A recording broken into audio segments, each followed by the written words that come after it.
Il y a des gens qui marchent dans la vie comme s'ils portaient une armure rouillée, lourde, fissurée, bruyante.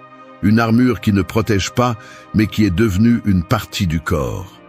Elle a été construite avec des années de peur, de déception, de colère contenue et de promesses brisées. À chaque coup qu'ils ont reçu, au lieu de guérir, ils ont ajouté une couche de plus. Et maintenant, ils avancent avec le dos courbé, le regard perdu et l'âme éteinte, croyant que c'est de la force, alors qu'en réalité, c'est une pure résistance à la transformation. Beaucoup vivent ainsi, esclaves de leur passé, de leurs blessures, des opinions des autres, des environnements toxiques, des routines qui les tuent lentement. Non pas par manque d'intelligence, ni par absence d'opportunité. Simplement parce qu'à un moment donné, sans s'en rendre compte, ils ont abandonné le contrôle. Ils ont cédé leur volonté à l'extérieur. Ils ont commencé à réagir au lieu de décider, à se justifier au lieu d'agir, à taire leur voix intérieure par peur de ne pas s'intégrer. Et plus ils se sont éloignés d'eux-mêmes, plus ils sont devenus dépendants du monde qui les entoure. Mais ce n'est pas la seule façon de vivre. Il existe une autre voie, plus inconfortable, certes, plus exigeante aussi, mais infiniment plus réelle. Une vie puissante ne se construit pas à partir du bruit, elle se construit de l'intérieur. Depuis cet espace cru et honnête où tu te regardes sans masque, sans excuse et sans compassion bon marché. Là où tu prends en charge ce que tu es et arrêtes de chercher des coupables pour ce que tu n'as pas été. Où tu choisis de te discipliner, de te connaître en profondeur, de retrouver ton feu intérieur et d'assumer la responsabilité totale de ton existence. Nous ne sommes pas venus pour te raconter de jolies phrases. Cette vidéo est une déclaration de guerre contre la médiocrité, l'auto-tromperie et la dépendance émotionnelle. Nous allons parler de 8 leçons, 8 principes, qui naissent du stoïcisme mais respirent dans le présent. Ce ne sont pas de vieilles théories, ce sont des outils pratiques. Ce sont des ordres internes que tu peux exécuter dès aujourd'hui si tu as le courage de briser ton ancienne armure et de commencer à te reconstruire avec du caractère, pas avec des excuses. Rien de tout cela ne sera doux. Mais si tu es prêt à arrêter de survivre et à commencer à vivre avec direction, avec force et avec vérité, alors écoute tout. Parce que le chemin vers une vie puissante ne commence pas par un miracle. Il commence par une décision brutale. Arrêter d'être ton propre obstacle. 1. Ferme la bouche et laisse tes actes parler. Un tambour peut faire beaucoup de bruit sans avoir rien à l'intérieur. Il frappe, résonne, attire l'attention, mais il est vide. C'est ainsi que beaucoup de gens vivent aujourd'hui. Parlant, opinant, promettant, annonçant des plans, proclamant des objectifs et vendant une image qui n'a pas de poids réel. Ils sont experts pour paraître, mais incapables de soutenir ce qu'ils disent. Parce qu'une chose est de parler avec assurance, et une autre très différente est d'avoir la discipline pour accomplir sans avoir besoin de dire quoi que ce soit. La différence entre le bruit et le pouvoir réside dans les actes. Celui qui avance vraiment n'a pas besoin de dire qu'il avance. Celui qui se construit le démontre par sa conduite, son approche, les résultats que personne ne voit, mais qui avec le temps deviennent impossibles à ignorer. Dans une société où tout le monde crie pour être entendu, le silence peut être une arme. Pas un silence passif ou timide, mais un qui provient d'une détermination profonde. Parler moins ne signifie pas disparaître, cela signifie arrêter de dépenser de l'énergie pour convaincre les autres de ce qui n'a pas encore été prouvé. Quand tu es vraiment concentré sur ta construction, tu n'as pas le temps d'expliquer chaque étape. Le vrai respect ne se demande pas, il se gagne. Et on le gagne quand les gens commencent à remarquer que tu n'es pas juste un de plus qui parle, mais un des rares qui fait vraiment quelque chose. Le stoïcisme le rend clair, peu importe combien tu parles de la vertu, si tes actions ne le reflètent pas, tu n'as rien appris. Épictète l'a dit sans détour, n'explique pas ta philosophie, vis-la. Parce que chaque fois que tu expliques quelque chose que tu ne vis pas encore, tu t'éloignes de ce que tu essaies d'atteindre, et ça fait mal. Parce que tu sais que tu vends une version que tu n'as pas méritée, et tôt ou tard, ce masque tombe. C'est pourquoi La maîtrise intérieure commence par un silence stratégique, non pas par peur, mais par respect pour toi-même. Quand tu comprends ta valeur, tu n'as plus besoin de validation verbale. Ta routine, ta constance, ton regard, tes résultats commencent à parler pour toi. Tu n'as pas besoin d'annoncer que tu changes, que maintenant tu es sérieux, que cette fois c'est différent. Si c'est le cas, cela se verra. Mais cela doit se voir dans le temps, dans l'effort que tu ne montres pas sur les réseaux sociaux, dans les décisions difficiles que tu prends quand personne ne regarde, dans la cohérence entre ce que tu dis et ce que tu fais. Chaque fois que tu choisis de parler moins et d'agir plus, tu brises le cycle de l'auto-tromperie. Tu lâches le besoin d'impressionner et te concentres sur la seule chose qui transforme vraiment, l'exécution. Vivre ainsi n'est pas confortable. Cela te sort de la zone de confort où tes mots te donnent une fausse impression de progrès. Mais c'est le point. Te taire est une façon de te rappeler que le changement ne se construit pas avec des annonces, il se construit avec constance. Quand tu décides que tes actes sont ta déclaration, tu retrouves ta force. Parce que maintenant tu ne réagis plus au regard de personne, tu réponds à ta vision intérieure. Tu nourris une identité qui ne dépend pas du bruit, mais de la vérité. Se taire n'est pas se rendre, c'est affiner le caractère. C'est comprendre que la vraie force se cultive dans le silence, dans la répétition quotidienne, dans l'inconfort que tu ne publies pas et dans la fierté qui n'a pas besoin d'être applaudie. Quand tu y arriveras, tu n'auras plus besoin de convaincre personne de ce que tu es. Tes actes parleront plus fort que n'importe quel mot. Et le meilleur, c'est qu'ils ne le feront pas pour un jour. Ils le feront toujours. 2. Brûler le manuel des excuses. Il y a ceux qui vivent comme s'ils portaient un livre invisible sous le bras, un vieux manuel avec des milliers de pages remplies de raisons pour lesquelles ils ne peuvent pas avancer. Ils le consultent quotidiennement, le mémorisent, le défendent avec ferveur. Il est écrit avec des phrases comme « Je n'ai pas le temps, je ne suis pas né pour ça, j'ai déjà essayé, c'est juste comme je suis » ou « Quand j'en aurai envie, je le ferai ». Chaque page est une justification de plus pour rester le même, un bouclier pour ne pas affronter la vérité. Ce n'est pas la capacité qui leur manque, c'est la décision. Ils ne sont pas piégés, ils refusent d'agir. Ce manuel n'a été écrit par personne d'autre, tu l'as écrit. Tu l'as créé chaque fois que tu as décidé de blâmer l'environnement, de repousser ce qui est important, d'accepter moins que ce que tu mérites, ou de te rendre au premier obstacle. Il est confortable d'avoir une explication prête pour tout ce que tu ne fais pas, mais ce confort a un prix très élevé. Parce que plus tu répètes les excuses, plus tu te convaincs qu'elles sont réelles.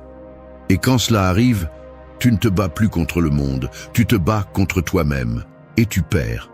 La philosophie stoïcienne ne laisse pas de place aux excuses. Pour un stoïcien, ce que tu ne contrôles pas est accepté, et ce que tu contrôles est affronté avec une responsabilité totale. Il n'y a pas de juste milieu. Marc Aurèle ne disait pas « fais-le quand tu te sens prêt ». Il disait « l'action que tu attends n'a pas à attendre de toi ». Chaque moment que tu passes à répéter le vieux script est un moment que tu pourrais passer à en écrire un nouveau. Mais pour cela, il faut brûler l'ancien, sans sentimentalisme, sans négocier avec la médiocrité.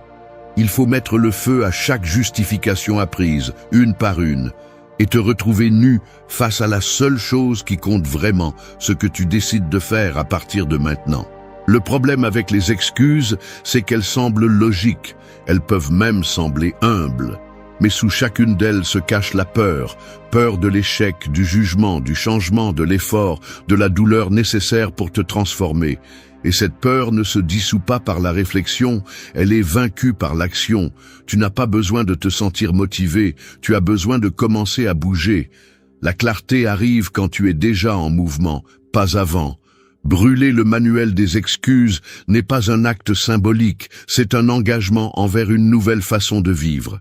Une où tu ne donnes pas le pouvoir aux circonstances, mais où tu le récupères chaque fois que tu choisis d'avancer malgré elles. Personne d'autre ne le fera pour toi. Personne d'autre n'écrira l'histoire que tu veux vivre. Tu peux continuer à lire ce vieux manuel jusqu'au dernier jour de ta vie, ou tu peux le briser aujourd'hui et commencer à agir comme si chaque jour comptait, parce que c'est le cas.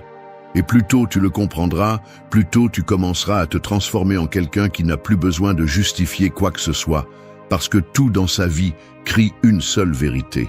Il prend les choses en main. 3. Brise le miroir de l'approbation d'autrui.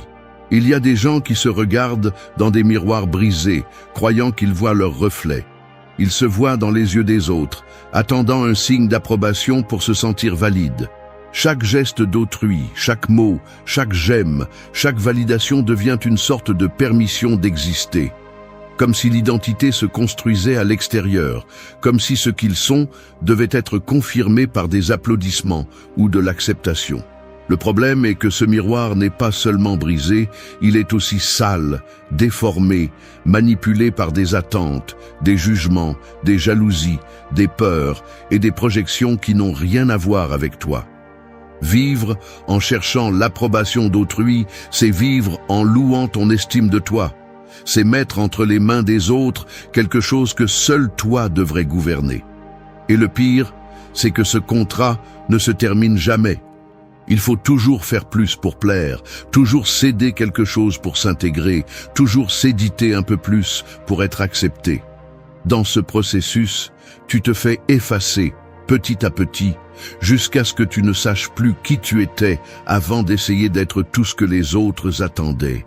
Le stoïcisme te donne une gifle de réalité. Tu ne peux pas contrôler ce que les autres pensent, ressentent ou disent de toi, mais tu peux contrôler ta réaction à cela. Quel sens y a-t-il à vivre en fonction d'opinions qui changent avec le vent? Quel pouvoir réel a un regard extérieur lorsque tu as déjà décidé qui tu es? Épictète le disait avec une clarté brutale.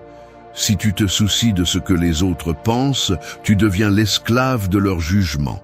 Et aucun être humain libre ne peut construire quelque chose de vrai à partir de l'esclavage émotionnel. Briser le miroir de l'approbation d'autrui n'est pas un acte de rébellion superficielle, c'est une libération profonde, c'est regarder à l'intérieur et commencer à te valider à partir de là. Non pas pour tomber dans l'arrogance, mais pour retrouver ton centre. Quand tu agis à partir de ce que tu es et non de ce qu'on attend de toi, tu retrouves ta direction. Tu n'as plus besoin de surjouer, tu n'as plus besoin de t'expliquer. Tu n'as plus besoin de poursuivre l'acceptation comme si c'était de l'oxygène. Ton énergie se concentre sur l'essentiel, vivre en cohérence avec toi-même. Cela ne signifie pas que tu ne te soucies de personne. Cela signifie que tu arrêtes de négocier ton intégrité en échange d'appartenance, que tu n'es plus prêt à payer le prix de te déformer pour t'intégrer, que tu te choisis en premier, même si cela dérange. Parce que si tu dois cacher ta vérité pour maintenir une relation, cette relation est déjà brisée. Si tu dois te trahir pour conserver ta place, alors cette place n'a jamais été la tienne. La liberté intérieure ne se construit pas avec des applaudissements, elle se construit avec conviction. Et cette conviction ne crie pas, elle agit, elle ne demande pas la permission, elle avance. Elle n'a pas besoin de se parer, car elle est déjà complète. Chaque fois que tu arrêtes d'attendre une validation externe et que tu commences à bouger à partir de ce que tu sais que tu es, tu fais un pas vers ton pouvoir. Et chaque fois que tu résistes à la nécessité de t'expliquer, de te justifier ou de plaire à tout le monde, ton caractère se renforce. Briser ce miroir n'est pas facile, c'est effrayant, parce que pendant des années, tu as appris à te voir à travers les autres. Mais une fois que tu le fais, ce que tu trouves de l'autre côté n'est pas le rejet, c'est une version de toi qui respire enfin sans dépendre de personne. Une version qui n'a pas besoin d'être comprise pour avoir du sens. Une version qui est simplement, et cela dit tout. 4. Disparaît et fais du silence ton refuge. Il y a des moments où un guerrier doit se retirer du champ de bataille, non pas parce qu'il a été vaincu, mais parce qu'il comprend que la véritable guerre ne se livre pas toujours à coups. Il y a des combats qui se gagnent dans l'ombre, dans la solitude, dans le silence le plus absolu. Nous vivons à une époque où tout le monde veut être vu, entendu, applaudi. Mais plus ils font de bruit, plus ils s'éloignent d'eux-mêmes. Parce que lorsque tu t'exposes tout le temps, tu finis par t'épuiser de l'intérieur. Et c'est là que le silence cesse d'être une absence et devient un refuge sacré, un espace de pouvoir auquel peu osent entrer. Disparaître n'est pas se rendre. C'est une stratégie, c'est comprendre qu'il y a des processus internes qui ne peuvent pas être partagés, qui ne doivent pas être expliqués, qui ont besoin de temps, d'introspection et de maturité. Il y a des décisions qui ne se prennent que lorsque tu es seul avec toi-même, loin de l'opinion publique, loin de la pression constante, loin du bruit qui brouille ton jugement. Le silence bien utilisé n'est pas un isolement, c'est une reconstruction. C'est là que tu respires vraiment, où tu te réorganises, où tu te connectes avec ce qui compte vraiment. Et quand tu en sors, tu n'es plus la même personne, tu ressors plus clair, plus fort, plus concentré. Le stoïcisme honore le silence. Marc Aurèle écrivait pour lui-même, non pour être lu, parce qu'il comprenait que la pensée la plus honnête naît dans l'intimité. Sénèque parlait de l'importance de se retirer du tumulte pour pouvoir penser clairement. Parce que c'est seulement dans le silence que tu peux entendre ta voix intérieure, celle qui se noie lorsque tu es entouré de stimuli, de distractions et de masques. Se taire n'est pas disparaître du monde, c'est réapparaître en toi. Quand tu apprends à disparaître, tu apprends aussi à filtrer. Tu découvres qui te cherche par commodité et qui pour une véritable connexion. Tu découvres quelles activités te nourrissent et lesquelles ne font que te divertir. Tu découvres que tu n'as pas besoin d'être disponible pour tout ni pour tout le monde. Et le plus important, tu découvres que ta valeur ne diminue pas quand on ne te voit pas. Au contraire, elle grandit, parce que maintenant tu ne joues plus pour la galerie, tu vis pour toi. Et cette énergie qui s'échappait auparavant en démontrant est maintenant canalisée dans la construction. Il y a des étapes dans la vie où tu dois te rendre invisible pour redevenir invincible. Arrêtez de te justifier, arrêtez d'annoncer tes plans, arrêtez de chercher la reconnaissance. C'est le moment d'être avec toi, de regarder en face tes ombres, tes habitudes, tes décisions, ta direction. C'est là que tu te poses des questions inconfortables et que tu commences à te donner des réponses honnêtes. Tu n'as pas besoin de fuir le monde, tu as juste besoin de te replier suffisamment pour arrêter de te mentir. Parce que la véritable maîtrise intérieure ne se crie pas, elle se pratique dans l'obscurité. Dans ces aubes où personne ne te voit, mais où tu es là, travaillant en silence, guérissant, construisant, te disciplinant. Tu n'as pas besoin de publier tes processus, tu as juste besoin de les vivre profondément. Et quand viendra le moment de réapparaître, que ta seule présence dise tout ce que tu n'as pas dit pendant que tu étais loin. N'aie pas peur de disparaître. C'est dans cet espace que tu deviens quelqu'un qui n'a plus besoin d'être trouvé, parce qu'il ne se perdra plus jamais. 5. Balaye ton environnement et coupe le câble qui te draine. Il y a des endroits qui semblent tranquilles mais qui te consument. Ils sont comme des pièces remplies de fumée invisible. Tu ne vois pas le poison, mais tu le respires. Il n'y a pas de cri, mais il y a de la tension. Il n'y a pas de chaîne, mais tu ne peux pas te déplacer librement. Et si tu restes assez longtemps, tu t'y habitues. Tu apprends à vivre avec le malaise comme si c'était normal. Tu t'adaptes au bruit émotionnel, à la critique constante, aux visages qui feignent et aux énergies qui t'éteignent. Sans t'en rendre compte, tu commences à te diminuer, à marcher plus lentement, à penser moins clairement, à te sentir plus faible. Et ce n'est pas un hasard, c'est l'environnement. Souvent, ce n'est pas ton manque de discipline, ni ton manque de motivation, c'est ton environnement. Tu es entouré de personnes, d'espaces, de routines ou de dynamiques qui te drainent sans relâche. Des personnes qui se plaignent mais ne font rien. Des conversations qui ne tournent qu'autour de ce qui est superficiel. Des environnements où la croissance est vue comme une menace et la médiocrité est la règle. Et toi, essayant d'avancer, tu es là, connecté émotionnellement à des câbles qui te volent de l'énergie tous les jours. C'est pourquoi la première étape n'est pas de te pousser davantage, c'est de balayer ton environnement. Regarde froidement ce qui s'ajoute et ce qui détruit ton focus de l'intérieur.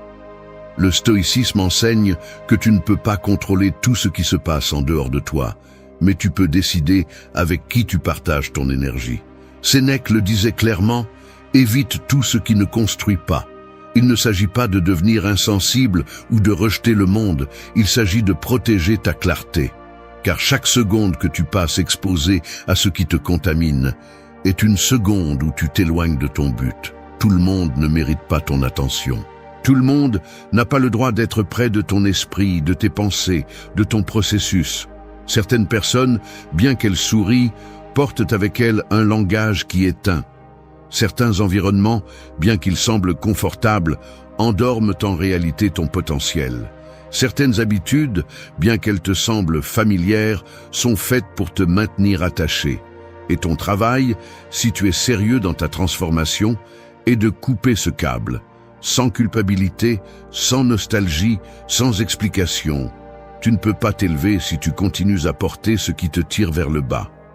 Balayer ton environnement est un acte d'honnêteté radicale.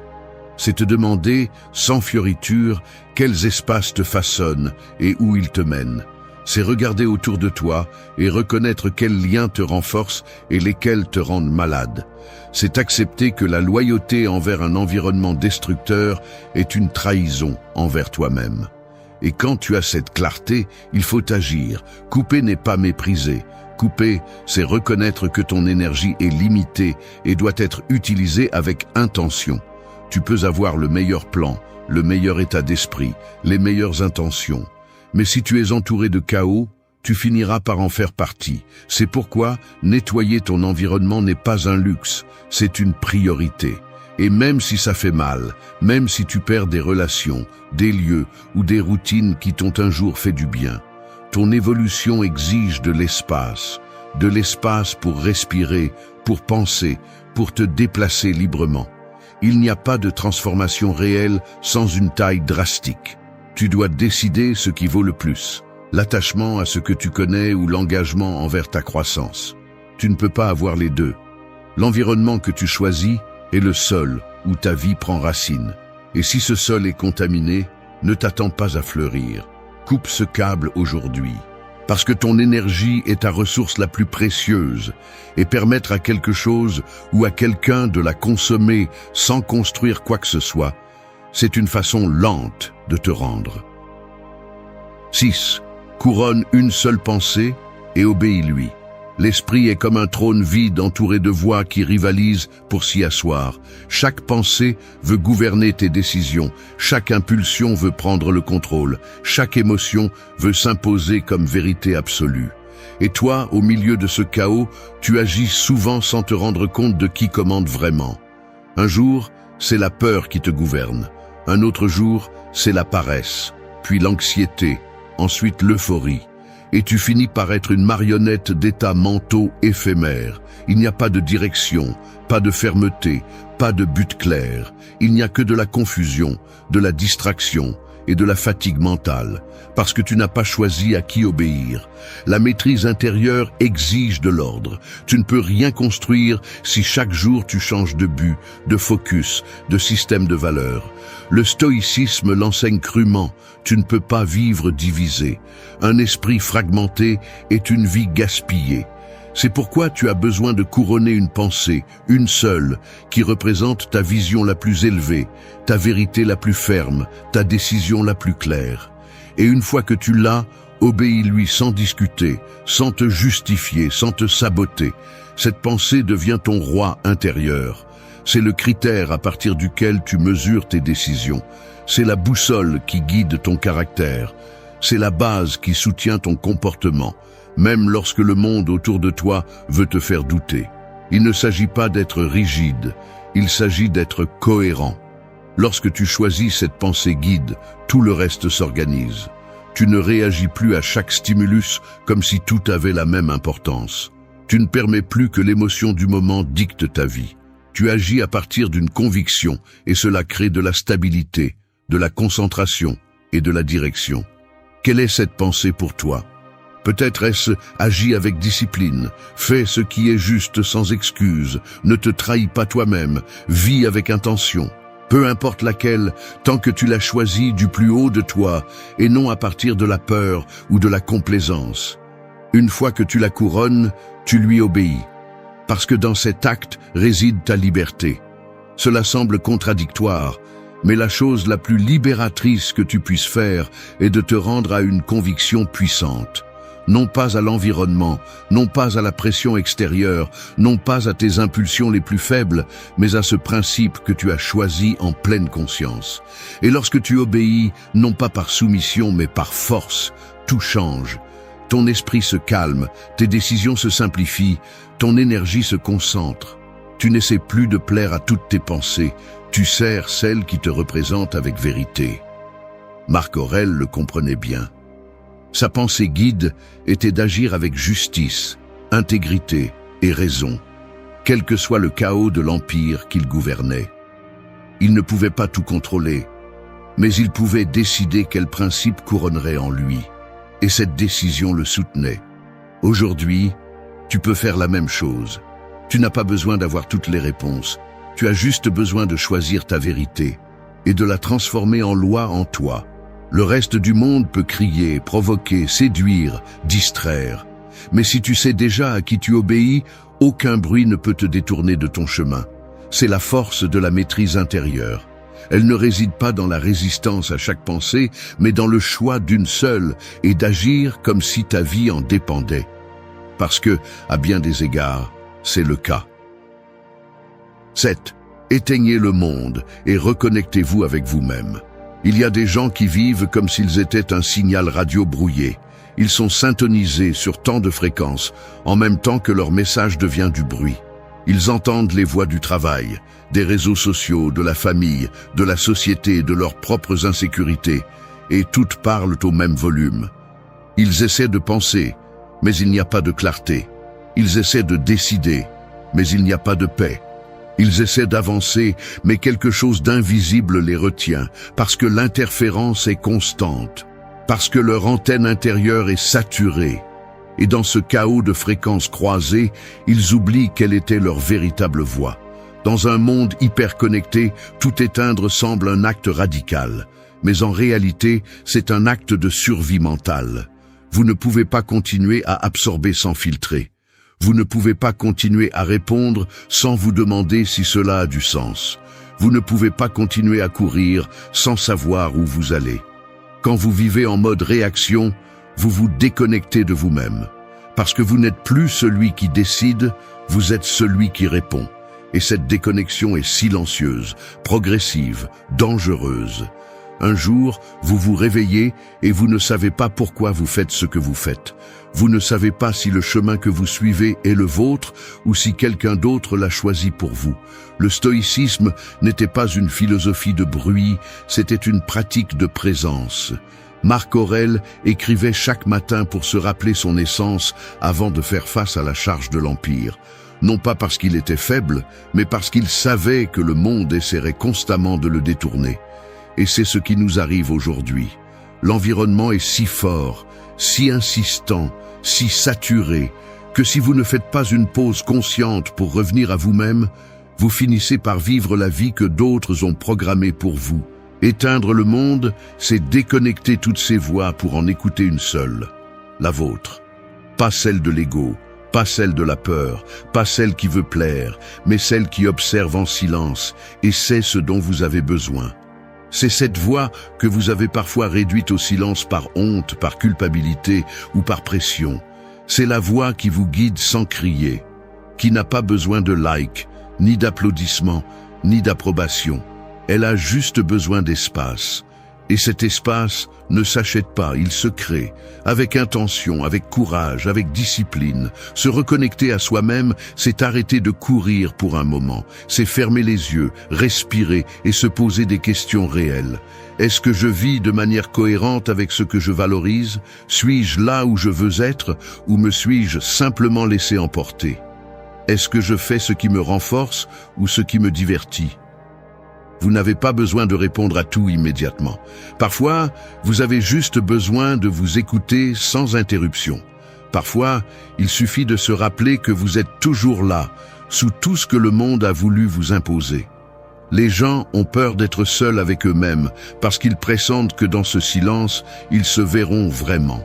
Mais c'est justement là que commence le changement. Vous ne pouvez pas vous transformer si vous ne vous confrontez pas. Et vous ne pouvez pas vous confronter si vous ne faites pas de place pour vous regarder sans filtre. C'est pourquoi éteindre le monde n'est pas s'isoler, c'est se purifier. C'est lâcher ce qui est étranger pour retrouver ce qui est essentiel. Lorsque vous y parvenez, même si ce n'est que quelques minutes par jour, tout se met en ordre. Non pas parce que la vie devient facile, mais parce que vous revenez au centre. Connecté, présent, concentré. Et de là, vous pouvez retourner au monde, mais cette fois avec une direction, avec la fréquence claire, sans interférence. Parce que vous n'êtes plus perdu parmi 1000 voix. Vous êtes guidé par la seule qui compte vraiment. 8. Brise le confort qui te retient prisonnier. Il y a des gens qui vivent comme des lions en cage dans des eaux de luxe. Ils ont un toit, de la nourriture, des soins, de la sécurité. Tout semble parfait, sauf un détail. Ils ont perdu leur instinct. Ils ne rugissent plus, ils ne chassent plus, ils ne mènent plus. Ils se promènent dans leur cage avec résignation, convaincus que c'est la vie. Ils se sont habitués au confort et ont oublié la sauvagerie. Ils se sont éteints à l'intérieur, alors qu'à l'extérieur, tout semble en ordre. Et c'est le piège le plus dangereux. Croire que le confort est la même chose que la liberté. Le confort soutenu par la peur devient une prison invisible. Parce que personne ne remet en question ce qui semble fonctionner. Personne ne soupçonne le travail stable, la routine prévisible, le silence émotionnel qui ne dérange personne. Mais derrière cette stabilité, il y a souvent une reddition silencieuse. Des rêves qui sont reportés, des décisions qui ne sont pas prises, des vérités qui sont tues pour ne pas déranger. Et ainsi passe le temps, à maintenir une vie qui ne te défie plus, qui ne t'allume plus, qui ne te transforme plus. Le stoïcisme ne promeut pas le chaos, mais il ne célèbre pas non plus le confort. Il promeut le courage, la capacité de faire ce que tu dois faire, même si cela dérange. Sénèque mettait en garde contre le risque d'une vie facile, car l'âme devient faible lorsqu'on ne lui demande rien. Marc Aurèle, malgré tout ce qu'il avait, se demandait chaque jour s'il agissait par vertu ou par habitude. Parce qu'il comprenait que le danger n'était pas l'échec, mais la stagnation déguisée en succès. Briser le confort qui te retient prisonnier ne signifie pas devenir imprudent, ni détruire ce que tu as construit. Cela signifie oser remettre en question ce que tu tiens pour acquis. Es-tu où tu es, parce que cela te comble ou parce que tu t'y es habitué? Ce que tu fais chaque jour te construit-il ou te maintient-il simplement en fonctionnement? Restes-tu à cet endroit parce que tu l'as choisi ou parce que tu ne sais pas comment partir? Les réponses font mal, mais elles sont nécessaires. Parce que si tu ne poses pas ces questions toi-même, la vie te les imposera de force, quand il sera trop tard. Briser n'est pas toujours tout brûler. Parfois c'est changer de direction, dire non, fermer des cycles, commencer des processus inconfortables, mais vrais. C'est arrêter d'ignorer cette voix intérieure qui te dit depuis longtemps que quelque chose ne va plus. C'est te donner la permission de te déranger au nom de ta propre évolution. Parce que chaque fois que tu choisis de rester où tu es, simplement parce que c'est facile, tu renonces à ce que tu pourrais devenir si tu avais le courage d'avancer. Ta cage ne ressemble pas toujours à une prison. Parfois, elle prend la forme d'une relation stable mais vide. Parfois, c'est une routine qui ne te demande plus rien. Parfois, c'est une version de toi que tu ne veux plus soutenir, mais que tu maintiens parce que c'est ce que les autres attendent. Sortir de là n'est pas un caprice, c'est une nécessité. Parce que si tu ne bouges pas, tu te flétris. Et si tu te flétris de l'intérieur, tout ce que tu construis à l'extérieur sera fragile. Aujourd'hui est le moment de briser, de secouer ce qui semble solide, mais est mort, de couper avec ce qui te retient, même si cela te donne de la sécurité, de te rappeler que tu es venu vivre avec force, pas survivre avec peur. La liberté n'est pas une destination, c'est un choix quotidien. Et ce choix commence quand tu oses briser le confort qui te retient prisonnier. Merci d'être resté jusqu'à la fin de la vidéo. Si vous avez tout vu, commentez « Je suis stoïcien » comme notre signe secret, indiquant que vous êtes un véritable apprenant du stoïcisme.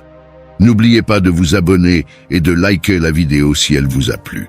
Rendez-vous dans la prochaine vidéo et rappelez-vous, continuez à cultiver votre esprit stoïque.